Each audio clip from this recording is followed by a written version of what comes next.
Les débats avec vous jusqu'à midi avec Jean-Luc Benamias, membre de la Ligue des droits de l'homme, ancien membre du Conseil économique, social et environnemental. Thibault Langsade, PDG de Lumines. Bonjour. Vous êtes chef d'entreprise, vous avez été vice-président du MEDEF. Jérôme Dubus, membre de La République En Marche. Bonjour. Et Amine Mbarki, élu local à Montreuil et vous êtes secrétaire national du PS. Eh bien, Gilles est avec nous, Gilles Gansman, pour le zapping de la présidentielle. Gilles, c'est à vous.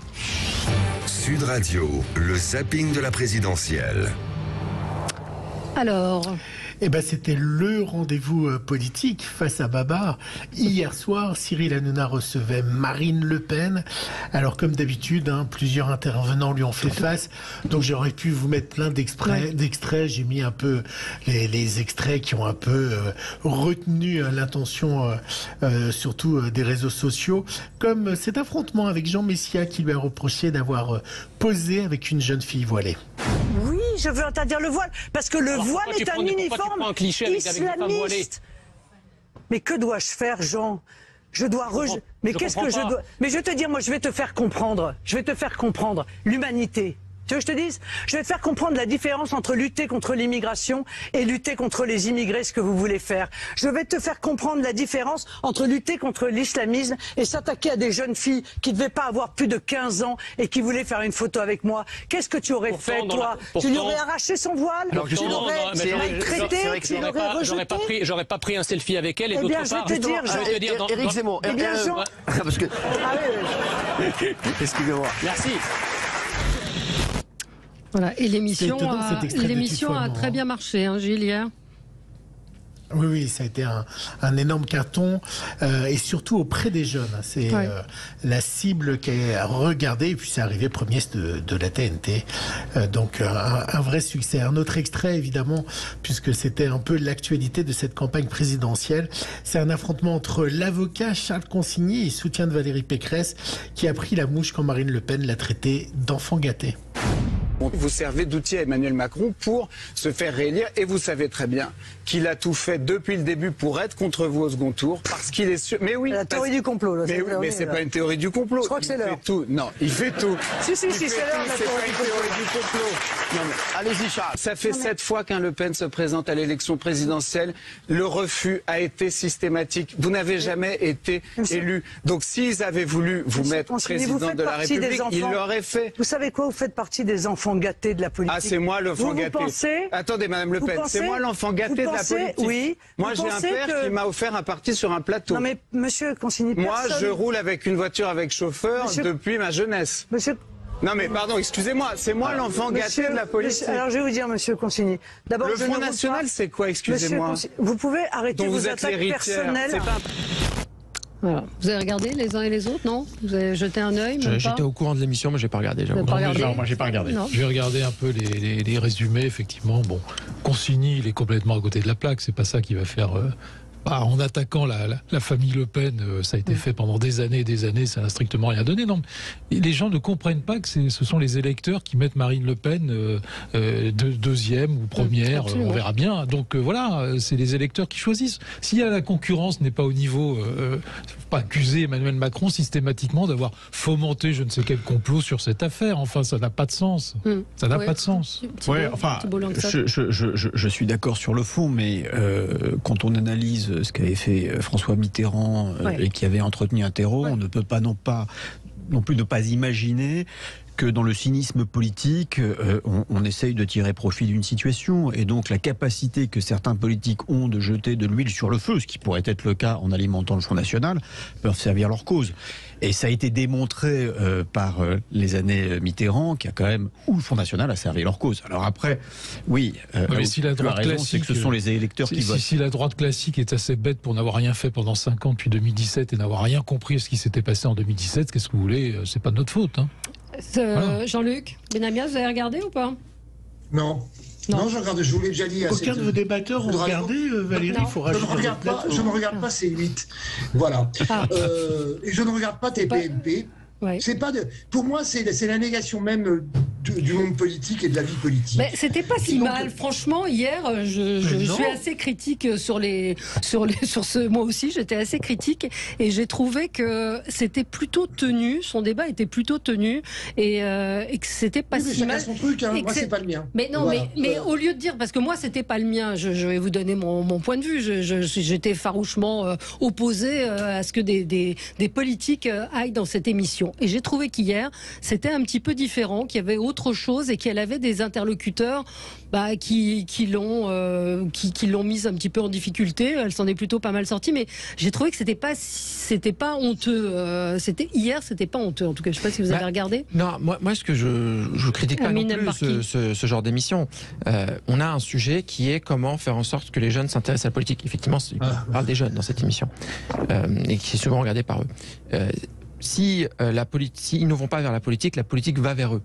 Et donc, que dans ce genre d'émission, il y ait des politiques qui soient invités, mais pour parler de fond, et pas pour faire le buzz, c'est tout à fait entendable, et même quelque chose qui est plutôt bon. Le problème, c'est quand ça devient du spectacle, pour du spectacle. Et là, on est sur quelque chose qui peut être contre-productif. Non, mais Jean-Luc, il y avait un débat avec Yannick Jadot qui était très intéressant de voir les deux se positionner sur l'écologie. Je vous promets, il faut aller la regarder en replay, Jean. Mais je ne suis pas sûr que ce soit ce genre d'émission qui ramène les jeunes aux urnes. Voilà. Non, ça c'est un autre.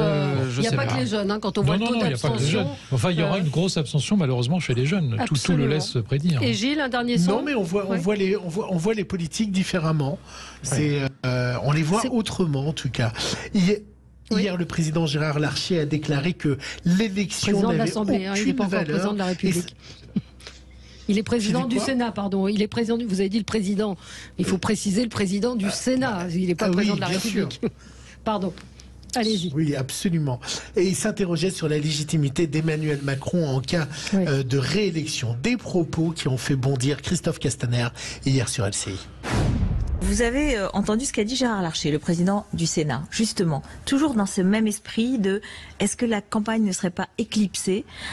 S'il n'y a pas de campagne, la question de la légitimité du gagnant se posera. Oui, j'ai entendu Gérard Larcher qui en principe est président du Sénat et en principe représente les collectivités locales. Son propos vaut certainement pour la totalité des présidents de région, des présidents de département et des maires qui ont été élus dans le contexte sanitaire que nous connaissons et qui du coup seraient illégitimes. Je trouve franchement ces propos graves. Et le fait qu'il anticipe la défaite de la candidate qu'il soutient et qu'avant même que l'élection ait lieu, il considère l'élection comme illégitime, c'est assez peu démocratique. Ça me surprend du président du Sénat qui est censé être le deuxième personnage de l'État. Voilà, on l'a évoqué hier, on va en reparler dans un instant. Pas de débat, pas de mandat, c'est un hashtag qui est en train de monter sur Twitter. Faut-il forcément des débats? Est-ce que le président de la République a raison de ne pas vouloir débattre face aux candidats, aux autres candidats? On y revient dans un instant. Merci Gilles. À tout de suite après le journal. Avec vous sur Sud Radio pour les débats jusqu'à midi avec Jean-Luc Benamias, membre de la Ligue des droits de l'homme, ancien membre du Conseil économique, social et environnemental, Thibault Langsade, PDG de l'entreprise Lumines, et vous avez été vice-président du MEDEF, Jérôme Dubus, membre de La République en marche, et Amine Mbarki, élu local à Montreuil et secrétaire national du PS. On va évoquer cette campagne. Emmanuel Macron sort le carnet de chèques. Il fait campagne au carnet de chèques, disent certains. Il est en train de cramer la caisse, pour reprendre l'expression de Valérie Pécresse. Pas de débat, pas de mandat, je vous le disais juste avant le journal. C'est un hashtag qui est en train de monter, renforcé par la déclaration de Gérard Larcher. Et puis Nicolas Sarkozy, le silence de Nicolas Sarkozy. Va-t-il soutenir le président Macron ou soutenir finalement la candidate de sa famille? On parle de tous ces thèmes avec vous. Commençons avec vos coups de cœur, vos coups de gueule. Thibault Langsade, alors c'est la Saint-Patrick aujourd'hui, mais c'est aussi un anniversaire. Alors c'est un anniversaire, voilà. Alors pour les plus anciens, ils comprendront. Pour les plus jeunes, ils comprendront plus tard. C'est l'anniversaire de la R5. C'est les 50 ans de la R5. Ça a été plus de 5 millions de voitures vendues, ce qui est évidemment astronomique. Mais au travers de cela, c'est une saga industrielle. C'est une entreprise Renault dont on peut être fier, une entreprise française qui existe depuis 1898, qui a traversé les temps, qui a eu des hauts, des bas. Et puis, c'est un fleuron national qui est en train de se métamorphoser pour répondre aux exigences, on va dire, environnementales. Voilà, donc c'est un clin d'œil. En 2024, ils sortiront une R5 électrique pour se mettre au bout du temps. Et j'espère que les plus jeunes comprendront quelle a été cette saga qui a baigné notre jeunesse. Voilà, clin d'œil plutôt sympathique et puis mise en avant d'un fleuron industriel qui est Renault.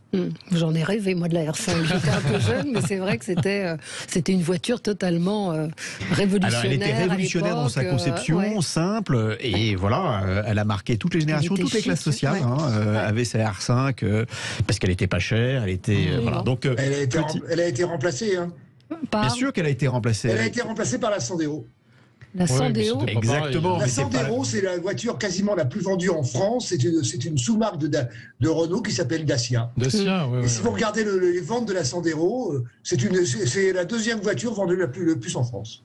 Mais tu as raison de dire que ça touchait toutes les classes sociales, parce qu'il y avait même une R5 Baccarat, ça s'appelait Baccarat. Exactement. C'était grand luxe. Il y avait des sièges en cuir. Elle s'est illustrée dans les rallyes automobiles, puisqu'elle a été customisée. Voilà. Ça vous parle, la R5 ou pas? Non, c'est des souvenirs, nostalgie, voilà, parents parlent. Voilà. Bon, mais, la R5, non. Venez à Marseille, il y en a encore qui roulent, des R5. Il n'y a qu'à Marseille. Non, pas du tout. Jérôme Dubus, vous, c'est un coup de cœur? Oui, c'est un coup de cœur un peu plus sombre, parce que je voudrais rendre hommage aux Syriens qui ont manifesté mardi dernier pour le 11e anniversaire de la guerre civile en Syrie. Il y avait des milliers de personnes dans une ville qui s'appelle Idlib, donc qui est pas très loin de Damas. Et évidemment, ces milliers de personnes ont été réprimées par le régime sanguinaire de Bachar el-Assad. Ça fait 11 ans que cette guerre dure. Elle est en train, malheureusement, de reprendre. On n'en parle pas du tout, parce qu'il y a l'Ukraine, parce qu'il y a d'autres sujets, parce qu'il y a le Covid. Et malheureusement, les bombardements continuent sur les populations civiles, notamment par des avions russes, puisque les Russes sont là depuis 2015, qu'ils ont fait de la Syrie leur champ d'expérimentation de leur méthode militaire. Maintenant, on est en train de s'en rendre compte. Mais sur ce sujet, sur ce conflit, malheureusement, l'Occident a été d'une lâcheté incroyable. Je rappelle la décision de Barack Obama, lorsqu'il a fallu bombarder, en tout cas il y avait une décision qui avait été prise par François Hollande et on comptait sur Barack Obama pour évidemment soutenir cette décision de bombardement après l'utilisation d'armes chimiques par Bachar el-Assad sur sa population, et Barack Obama a reculé. Et tout l'Occident a reculé. Et aujourd'hui, on nous dit que les Russes en Ukraine pratiquent les mêmes démarches militaires que celles qu'ils ont pratiquées en Syrie. Donc c'est un peu la honte de l'Occident.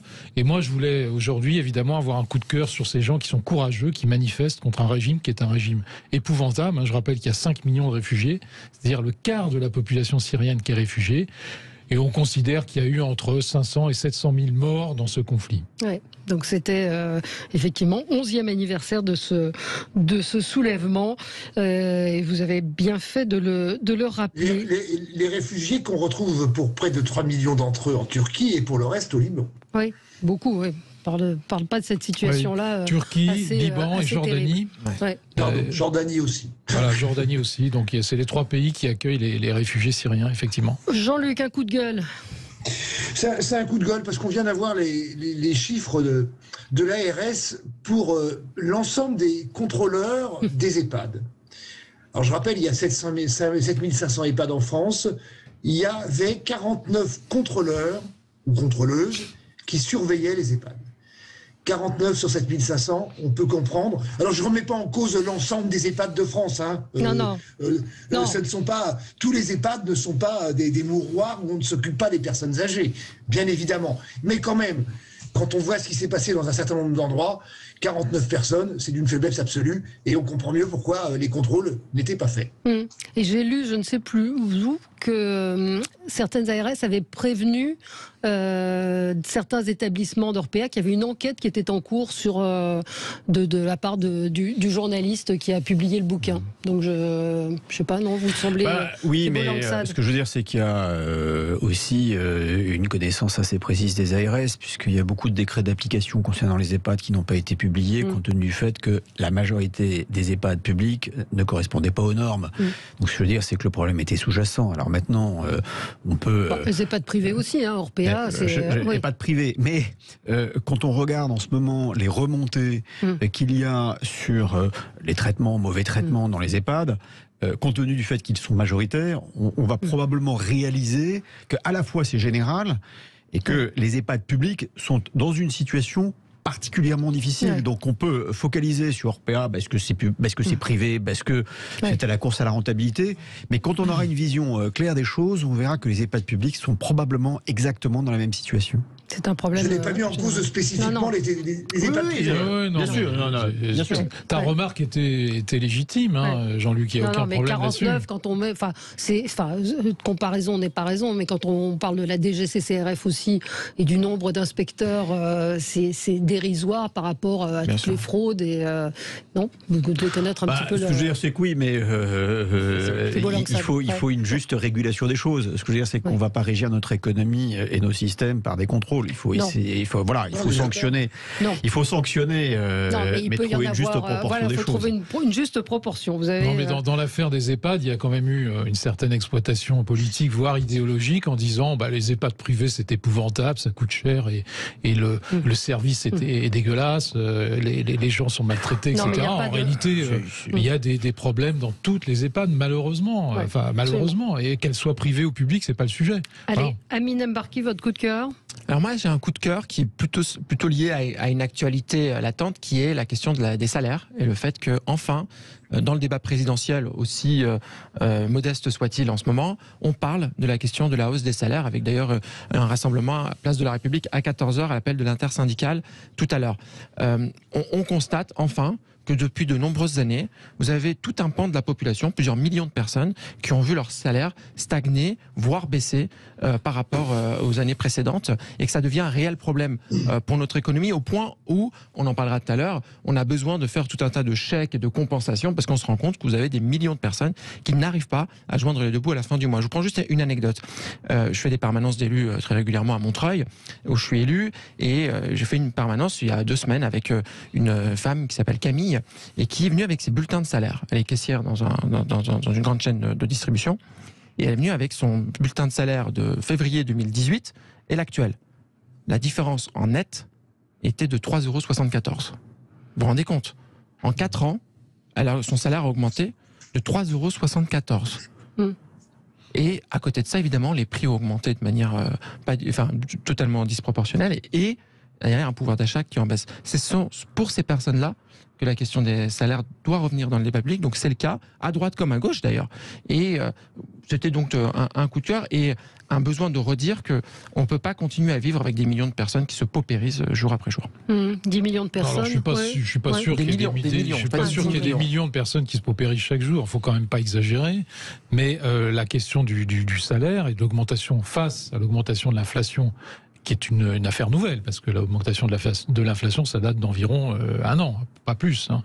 Donc on nous annonce une inflation à 4 à 5%, c'est effectivement, ça repose le problème de la question salariale. Bon. Mais les produits de première nécessité, alors il y a deux manières de répondre. La première manière, c'est de dire on augmente les salaires. Mais ça, il y a une partie des entreprises qui ne peut pas forcément le faire. Elles sortent de 2 ans de crise et c'est pas forcément la possibilité. Elles n'ont pas forcément la possibilité de le faire.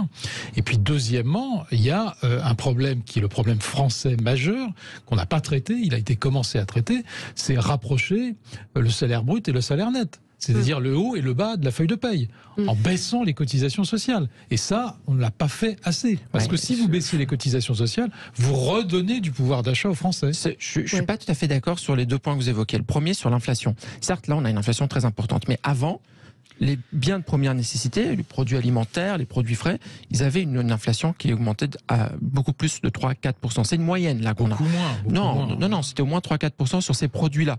Mais puisqu'avant, c'était une moyenne, on était sur des choses qui étaient plus basses. Ça, c'est la première chose. La deuxième chose, rapprocher le net du brut, derrière, c'est vous pénalisez la sécurité sociale. À un moment donné, il y a quelqu'un qui paye. Oui, mais ça veut dire qu'il faut réformer le système de sécurité sociale. Oui, mais du coup, vous avez un perdant à la fin de l'histoire. Thibault, je ne pense pas que ce soit la solution. Bon, d'abord, il faut se baser sur des choses qui sont assez précises et je m'inscris en faux sur ce que vous exprimez. Ce qui ne veut pas dire que nous vivons correctement avec un SMIC compte tenu de l'augmentation des prix et en plus, c'est très différent selon là où vous habitez. Mais quand on regarde les NAO, donc les négociations annuelles obligatoires qu'il y a dans toutes les entreprises, elles ont toujours été légèrement au-dessus du SMIC. Après, c'est une question d'appréciation, mais elle a toujours été au-dessus du SMIC. Donc de dire que les salaires n'ont pas augmenté par rapport à l'inflation est une erreur, puisque techniquement, les salaires ont été légèrement supérieurs, et ils seront cette année d'ailleurs supérieurs à l'inflation. En moyenne. En moyenne, évidemment, vous avez plein de gens façon macroéconomique. Le salaire, pour moi, ne regarde pas l'État. Ça regarde les entreprises et c'est la capacité que les entreprises ont à payer une masse salariale compte tenu de leur offre et de leur problématique industrielle. Le partage de la valeur, c'est autre chose. C'est autre chose qui vient, on va dire, se renforcer. Mais sur les salaires, ce qui est dramatique en France, c'est que nous avons probablement un SMIC qui ne correspond pas à un train de vie qui permet de vivre dignement. Et paradoxalement, nous avons un coût du SMIC qui est le plus élevé d'Europe. C'est pas vrai. C'est plus le cas. C'est plus le cas aujourd'hui. C'est plus le cas aujourd'hui. Ce que vous exprimez, qui est assez logique, qui est de dire il faut tout de même penser à notre financement de la protection sociale et que par conséquent l'assurance chômage ainsi que nos retraites complémentaires ainsi que notre formation et ainsi de suite, qui sont les cotisations et les contributions que nous avons sur les bulletins de paie, il y a une question d'efficience. Voilà, il y a une question d'efficience et les Allemands sont plus efficients et donc nous avons le coût d'une protection sociale qui est de plus de 500 milliards qui aujourd'hui est de plus en plus déficient par rapport à ce que les Français sont en droit d'attendre et qui pénalise fortement les salaires dans les entreprises et qui coûte de plus en plus cher.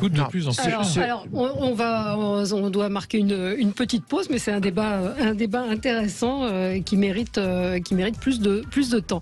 On se retrouve dans un instant. Restez avec nous sur Sud Radio.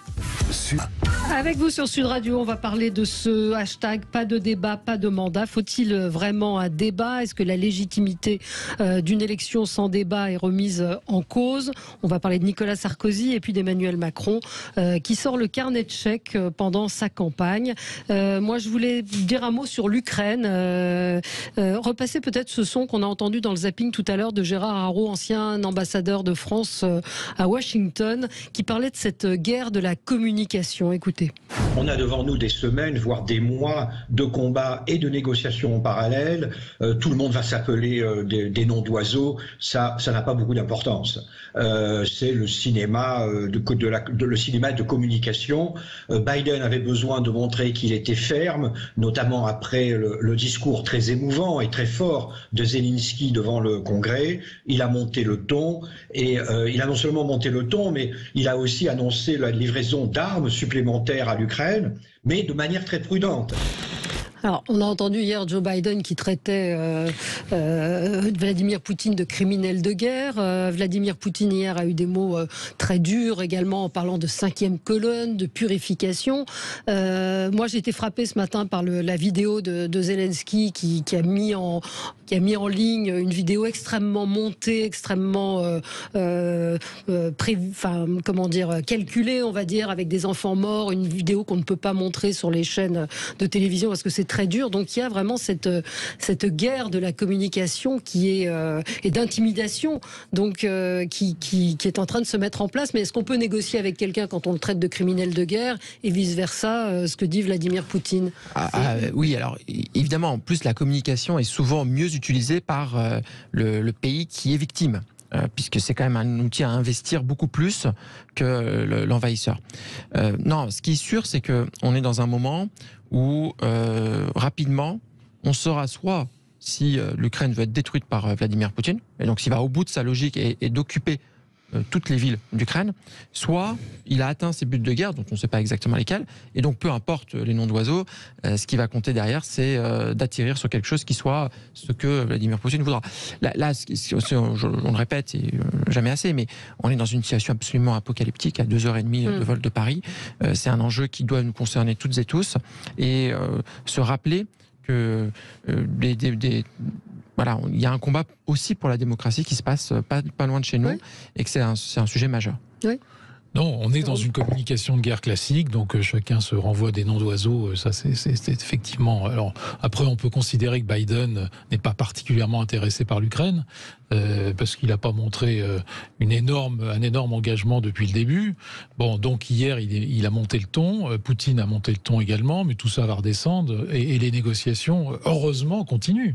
Les négociations, heureusement, continuent. Alors.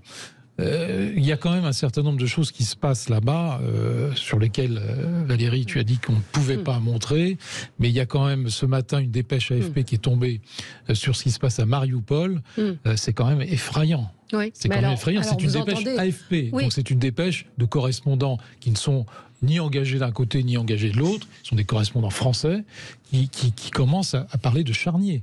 Charnier d'enfants. Oui, mais vous on avez enterre vu les que enfants dans des tranchées. La Russie répond que c'est le commando Azov qui aurait procédé à ces bombardements. C'est pas l'histoire du théâtre, hein. Ce sont des corps d'enfants. Non, mais là je vous parle de ce qui s'est passé du théâtre. Ah oui, vous parlez pas du théâtre. Je parle de ce qui se passe avant. C'est les journalistes de AP qui sont sur place, c'est la société de presse. Qui ont décrit ce qui se passait. On est en train d'enterrer des enfants, des corps d'enfants dans des tranchées. Enfin, c'est quand même effrayant.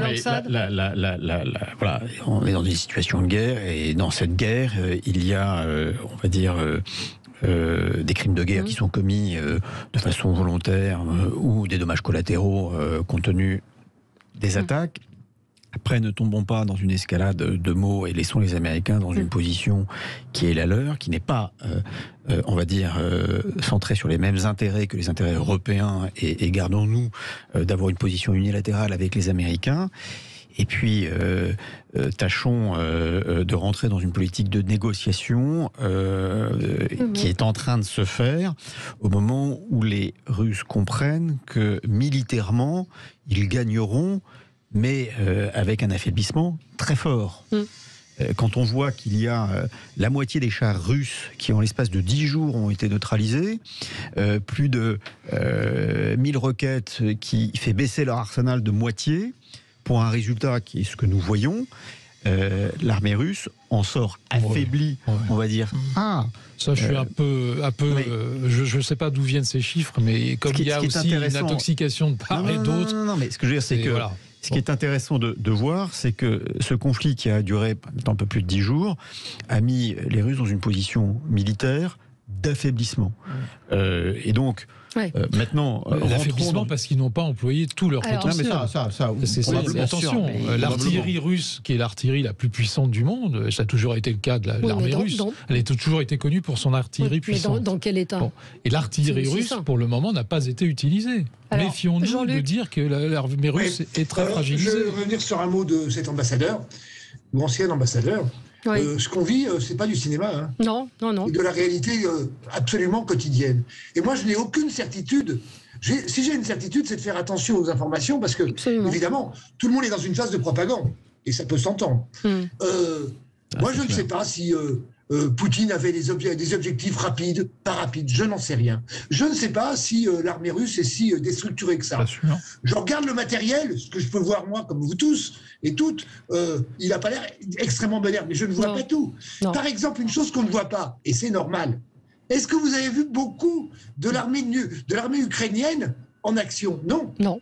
Il faut très attention à ne pas le montrer. Alors, je pense que les services secrets le savent. Moi, je ne le sais pas. Nous ne le savons pas. Quel est l'état réel ? J'en sais rien. Je ne fais aucune projection aujourd'hui sur l'avenir potentiel de cette guerre. Aucune. Tout est possible, malheureusement. Et donc, dans ce cadre-là, la prudence, pour moi, est vraiment reine. C'est-à-dire qu'il faut qu'on fasse attention à ce qu'on dit et aux commentaires qu'on fait. Je vois, moi, la souffrance des populations. Je vois quand même que l'armée russe avance pas à pas, difficilement, en grande difficulté, on est d'accord. Mais rien ne s'arrête. Et M. Poutine ne lâche rien. Les négociations, elles ont lieu, mais on n'en sait pas plus par rapport à cela.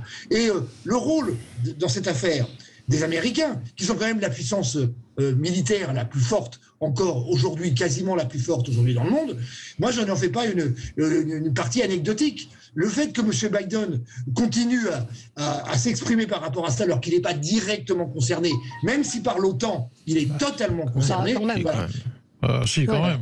Oui, mais je suis assez d'accord avec toi, Jean-Luc. Il faut faire attention à ce qu'on nous montre. Et il ne faut pas avoir de certitude, et notamment en matière militaire. Mais ce qu'on a vu des images qu'on nous a montrées, ce qu'on nous a dit dans des commentaires, c'est que l'armée russe avait plutôt utilisé des chars pour aller vite, comme une espèce de guerre éclair, ce qu'avait fait l'armée allemande en pénétrant en France en 1940. D'abord des chars, et puis ils ont pensé qu'avec les chars et avec la neutralisation de l'aviation ukrainienne qui avait l'air assez faible, ils allaient y arriver. Bon, ça s'est pas passé comme ça. Visiblement, il y a d'autres techniques qui vont être employées. Et je répète que la technique de l'artillerie russe est extrêmement puissante, mais si elle est employée, ça va pas être la même guerre. Vous avez un conflit asymétrique. C'est une des raisons pour laquelle, d'ailleurs, les chars russes se sont fait neutraliser. C'est que ça fonctionne quand vous avez 200 chars en face et que vous en mettez 400. Donc là, vous avez un combat qui est mené de façon symétrique.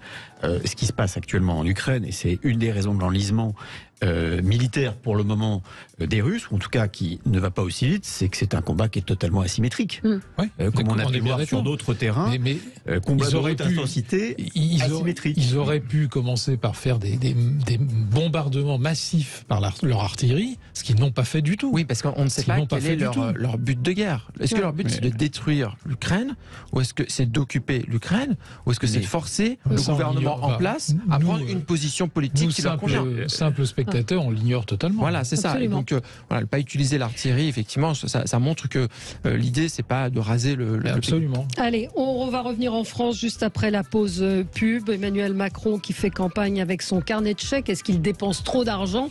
C'est une question qui est posée ce matin dans le Parisien. Et puis ce fameux débat, pas débat, légitimité, pas légitimité. À tout de suite.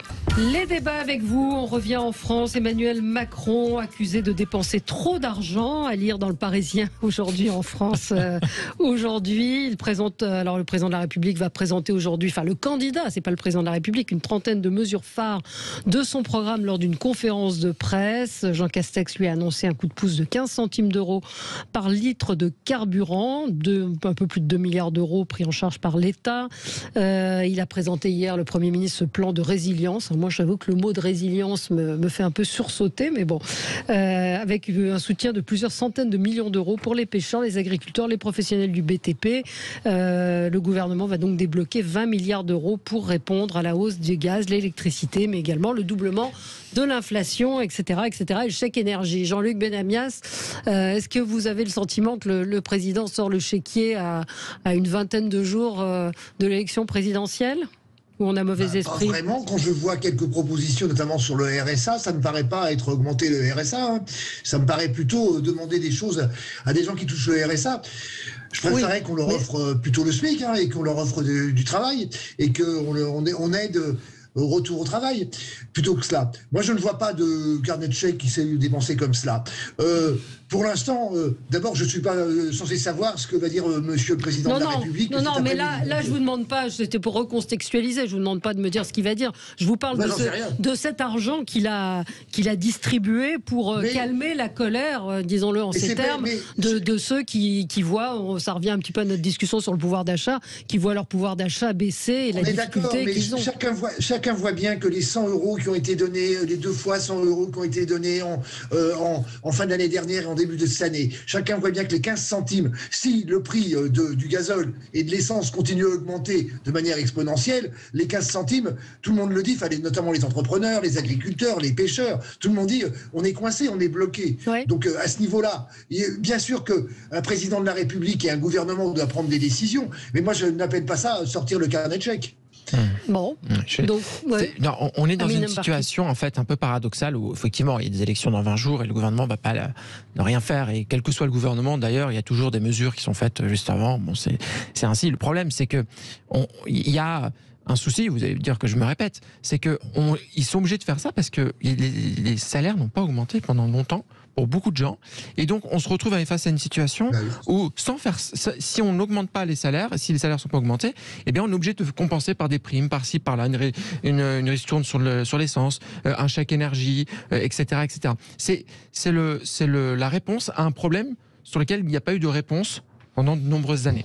Et là, on se retrouve, et il l'aurait fait d'ailleurs, je pense, même sans élection. C'est-à-dire que c'est l'objet de réponse. Je suis frappé par ce manque de longueur que le Parti socialiste et les gens de gauche ont quand ils parlent de l'augmentation des salaires. C'est un sacro-saint et il faut augmenter les salaires et coûte que coûte, sans réfléchir une seule seconde sur le mécanisme en chaîne que cela produit. Et donc, alors vous me direz, c'est votre rôle politique, hein, non, mais on y a réfléchi, on peut en débattre. Mais c'est systémique. Et quand on aborde la question des salaires, vous ne réfléchissez pas de façon systémique. Et quand les entrepreneurs vous expliquent les dommages collatéraux que cela peut produire quand c'est fait de façon décoordonnée ou par une simple volonté politique, bien sûr, mais les entreprises peuvent avoir des difficultés. Et derrière, quand les entreprises ont des difficultés, ça touche l'emploi. Ça touche l'emploi. Et donc, laissez les entreprises être en capacité de gérer les salaires, mettez en place les dispositifs qui fonctionnent pour aider les entrepreneurs. Et ce que fait le gouvernement en ce moment, mais voilà, alors c'est pas trop dit, mais si on n'aide pas la filière pêche, elle disparaît. Bah oui, on est d'accord. Alors, le quoi qu'il en coûte, moi, je regarde concrètement ce qui a été fait pendant les 2 ans de la crise Covid. On a dit le gouvernement a sorti le chéquier, oui, mais les entreprises remboursent. Enfin, ce que je veux dire, c'est que les PGE, les 180 milliards, en ce moment, les entreprises remboursent. Il y a 20 milliards de décalage de charges qui manquent dans les caisses des URSSAF. 20 milliards. Eh ben, la moitié a été remboursée. Et les entreprises continuent à rembourser, ainsi que les indépendants. Et quand il y a eu des soutiens massifs d'annulation de charges, à peu près 3 milliards, eh bien, ça a permis à des filières de se maintenir. Non, mais c'est pas nous qui allons critiquer le quoi qu'il en coûte au moment de la crise. Ça, il n'y a pas de souci. Non, le souci, c'est qu'on est dans du réponse au coup par coup et qu'il n'y a pas de réponse structurelle. Juste sur les entreprises, pardon. Mais la profitabilité des entreprises, leur taux de marge n'a jamais été aussi élevé que depuis 1949, date à laquelle on a commencé à compter le taux de marge. Valeur, ça c'est autre chose. Parlons du partage de la valeur. C'est-à-dire que les entreprises sont en capacité de le faire, ça que je veux dire. Et que l'idée, vous disiez tout à l'heure, juste je réponds sur ce point, vous disiez tout à l'heure, le salaire n'intéresse pas l'État, ne doit pas intéresser l'État, mais bien sûr que si. Quand on a vu pendant la crise Covid que l'économie entière a été tenue par des femmes et des hommes qui sont payés 3 fois rien, mais que quand même ils ont été en première ligne, ça te dit quelque chose. C'est à l'État aussi de dire que ces personnes-là qui ont une plus-value sociale très importante, que je trouve doivent avoir des salaires plus élevés. Ce que je trouve difficile dans les propos que vous tenez, c'est que les entreprises, elles adaptent leur masse salariale en fonction de leurs contraintes et des charges. Donc, je le redis, c'est difficile de vivre en France avec un SMIC qui est probablement trop bas compte tenu du coût de la vie que nous avons. On est d'accord. Mais de considérer que les entreprises en sont entièrement responsables et qu'elles gardent le profit pour pouvoir faire d'autres choses. C'est injuste. Alors, j'ai pas dit ça. J'ai pas dit ça. Oui, j'ai pas dit ça. C'est ça le langage politique. Et quand on met les entreprises en responsabilité, c'est l'image que vous renvoyez aux entrepreneurs. Non, il y a un certain nombre de choses. Alors, Jérôme, après. Bon, alors c'est effectivement le débat qu'on a actuellement est un débat technique et politique, parce qu'on a évidemment tous les présidents qui se sont représentés ont eu affaire à ce genre de critiques, en disant vous dépensez beaucoup dans les 6 derniers mois de votre quinquennat ou de votre septennat. C'était le cas pour François Mitterrand, ça a été le cas pour Nicolas Sarkozy en fin 2011-2012. Bref, on a toujours ce sujet-là. Mais le président, il est élu pour 5 ans, il était élu pour 7 ans sous Mitterrand, et il préside jusqu'au dernier moment. Oui. Et quand il y a des sujets comme les sujets de la problématique énergétique, je ne sais pas si les gens se rendent compte, mais ce qu'on est en train de vivre sur l'énergie, sur le prix de l'énergie aujourd'hui, c'est les 2 chocs pétroliers puissance 10. Que ce soit le prix du gaz, que ce soit le prix du pétrole, que ce soit le prix de l'électricité, on est sur un choc énergétique énorme, qui succède à quoi ? Qui succède à un choc pandémique énorme également et mondial. Donc il est dans son rôle d'essayer de parer au plus pressé en disant voilà, il y a des sujets qui émergent. J'ai vu qu'on le critiquait également sur le fait de dire la Corse, il ne fallait pas y toucher maintenant, il ne fallait pas en parler. Alors, c'est pas un sujet de pouvoir d'achat, mais enfin, c'est la même critique. C'est-à-dire que à 6 mois de l'élection, il faut tout neutraliser, il faut ne plus rien faire. C'est pas tout à fait ça. C'est pas tout à fait ça. C'est d'arriver à une situation, d'avoir laissé une situation qui fait qu'aujourd'hui, on soit contraint de faire ce genre d'action. Regardez les autres pays européens. Il y a eu 17 milliards d'euros de pouvoir d'achat qui ont été réinjectés. Ce qui s'est passé sur le Covid, ça a été dit tout à l'heure avec le quoi qu'il en coûte. Il y a 200 milliards d'euros qui ont été réinjectés dans l'économie. Et heureusement à ce moment-là, parce qu'on en avait besoin. Il y aurait eu des catastrophes économiques. Donc, c'est pas du tout nouveau. C'est pas du tout nouveau. Oui. Mais s'il y avait des mesures structurelles pour répondre à ça, il ne vous a quand même pas échappé que les profits boursiers, en tous les cas jusqu'à la fin de l'année dernière, n'avaient jamais été aussi hauts. Et que dans ce cadre-là, le partage et le ruissellement, on ne l'a pas vraiment vu. Ni chez nous, ni ailleurs. Alors, globalement, je ne mets pas toutes les entreprises dans le même paquet, bien évidemment que non, mais il existe de très nombreuses grandes entreprises qui n'ont pas fait ruisseler quoi que ce soit. Non, et qui n'ont, alors qu'ils en avaient je termine, alors qu'ils en avaient les possibilités, qui n'ont pas augmenté leur salaire moyen dans les différentes entreprises. Toutes les entreprises ne sont pas à la même hauteur, je le conçois totalement. Non. Clairement, les TPE-PME sont, eux, souvent dans de grandes difficultés. Mais nous avons beaucoup de grandes entreprises, et je rappelle, qui ont fait des énormes profits. Et les actionnaires ont fait des énormes gains. Je n'invente rien. Je vais vous répondre là-dessus, parce qu'il faut quand même parler de chiffres précis. Donc moi, je veux bien qu'on tienne une mayonnaise, qui est d'ailleurs un marronnier qui revient chaque année au moment où les entreprises versent leurs dividendes. Je vais quand même rappeler quelques chiffres sur les grandes entreprises. Non mais... Permettez-moi de rappeler quelques chiffres sur les grandes entreprises. Les grandes entreprises françaises vont dégager 150 milliards de résultats. Pour avoir ces 150 milliards de résultats, c'est 330 milliards de masse salariale qui ont été dépensés en salaire pour les collaborateurs.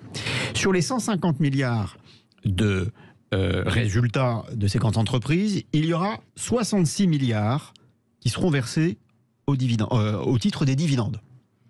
Et parallèlement à ça, il y aura 21 milliards qui sera donné au titre de l'intéressement, de la participation et de l'abondement. Donc 330 milliards pour les salaires et 21 milliards au titre, on va dire, de l'abondement. Eh bien, quand on regarde dans la hiérarchie des acteurs bénéficiaires, en premier lieu, on a l'État, au travers de tous les impôts.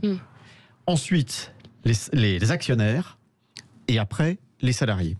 Bon. Et donc, la répartition n'est pas incohérente. Et c'est quand même ça qu'il faut avoir en tête. Bon, à partir de là, les entreprises, elles sont mondialisées.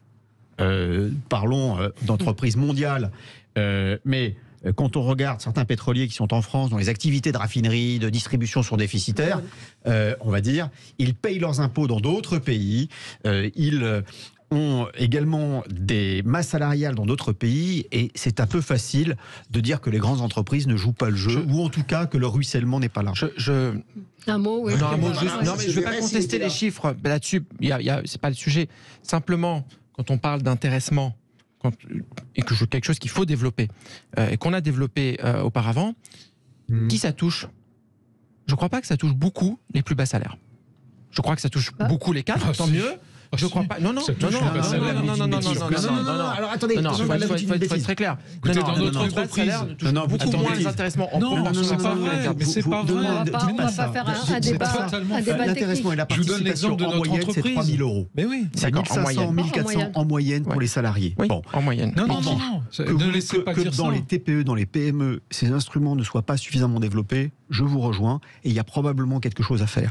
Mais dans les grandes entreprises, ce sont des dispositifs qui fonctionnent extrêmement bien. En proportion du salaire, c'est plus... Mais non, mais c'est faux. Je vous donne l'exemple de notre entreprise, c'est totalement faux. Je suis désolé de vous contredire, mais c'est faux. Et nous, on est une PME, on est 1500 salariés. Bon, on est une grosse PME, et ce qui est touché en intéressement, je suis désolé, est exactement le même. Mais tant mieux pour votre entreprise, c'est très bien. Mais oui, mais c'est comme ça que ça fonctionne. Non, mais c'est faux. Mais dans la vôtre, tant mieux, c'est très bien, mais pas partout. Il y en a des tas d'entreprises qui pratiquent ça. Au prochain débat, on sortira les chiffres. Voilà. Allez, à suivre, il n'y avait pas de bras, pas de chocolat. Là, on a un autre hashtag qui est pas de débat, pas de mandat. À tout de suite. Les débats, donc pas de débat, pas de mandat, 25 jours du premier tour de la présidentielle. Cette campagne d'Emmanuel Macron agace. Et hier, donc après la publication d'une tribune dans Libération, le hashtag pas de débat, pas de mandat a trouvé de l'écho sur les réseaux sociaux, repris par la droite extrême et aussi à l'opposé de l'échiquier politique. Donc on sait que Marine Le Pen ne veut pas débattre. Emmanuel Macron non plus. C'est évidemment lui qui est visé. Je ne ferai pas de débat avec les autres candidats. Évidemment, les mots de Gérard Larcher ont relancé cette question de la légitimité. Alors, est-ce qu'un président peut être légitime s'il est élu et qu'il n'a pas débattu ? Je ne sais pas ce que vous en pensez. Il y a quelque chose de nouveau par rapport aux autres présidentielles, c'est qu'on a un président sortant à qui se pose la question de faire un débat avec les autres candidats au premier tour. C'était jamais le cas avant. Sous Chirac, Mitterrand, ils n'ont pas fait de débat avec les autres candidats au premier tour. Donc là, il y a une question nouvelle. À titre personnel, je ne pense pas que ça apporte grand-chose de mettre tout le monde sur le même plateau, président ou pas d'ailleurs. 2017 a montré que ce n'était pas un débat très intéressant. La question, c'est est-ce qu'on arrive à un moment donné à confronter deux points de vue, à minima, voire plus, entre le président sortant et les autres candidats à la présidentielle. Il faut trouver un format. Voilà. Je pense qu'il faut soit il y a des duels. Mais là, ce que va faire le président de la République cet après-midi, enfin le candidat Macron, c'est-à-dire face à des journalistes. Non, mais il faut qu'à un moment donné, d'une manière ou d'une autre, qui soit à la fois pertinente et suffisamment représentative, permette au président sortant, candidat, d'être face à une autre voie politique. Ça peut pas être par médias interposés. Il faut trouver un modus operandi. Oui. Jean-Luc Benamias, vous qui avez l'habitude de ces débats. On est à 3 semaines de l'élection. On n'a jamais vu ça, mais la situation non plus, on ne l'a pas vue en pleine situation où il y a une guerre en Europe. Donc cette situation-là était absolument inédite. Moi, ce que je regrette, c'est que c'est déjà difficile, on l'a vu, en fait pas si difficile que ça d'avoir les 500 signatures, que les 12 candidats et candidates soient pas à égalité au minimum, un minimum de proportionnel si vous voulez, mais au moins un temps de parole. Ce qui a été fait sur une grande chaîne nationale, privée, on va le dire, c'était TF1, c'est pas un secret, de n'inviter que 8 candidats et en plus certains et certaines qui auraient pu être non invités eux aussi par rapport à d'autres, me paraît pas normal. Après, le slogan pas de débat, pas de mandat, tout le monde voit bien que c'est un exercice propagandiste qui n'a pas grand intérêt. Maintenant, je le regrette, moi. Je vois bien la situation, je viens de l'exprimer, mais je le regrette. Parce que c'est intéressant.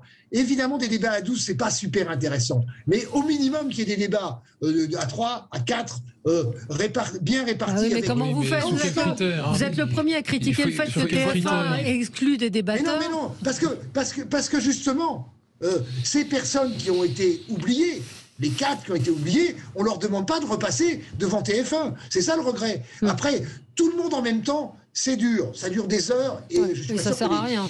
Il y a à l'arrivée, vous avez. Je suis très intéressé, mais qu'il y ait une certaine équité par rapport à tout ça. Mais autre question, est-ce qu'un débat peut faire changer d'opinion des citoyens ? Mais d'abord, il y a eu des débats. Oui, je pense. Dans cette campagne électorale, il y a eu des débats. Il y a même eu un débat entre Éric Zemmour et Valérie Pécresse, qui a été un débat épouvantable. Enfin, je suis désolé, c'était lamentable. Bon, donc on est tous d'accord là-dessus. Le niveau était lamentable. Donc débattre, ok, mais débattre, ça ne veut pas dire que on fait évoluer la démocratie.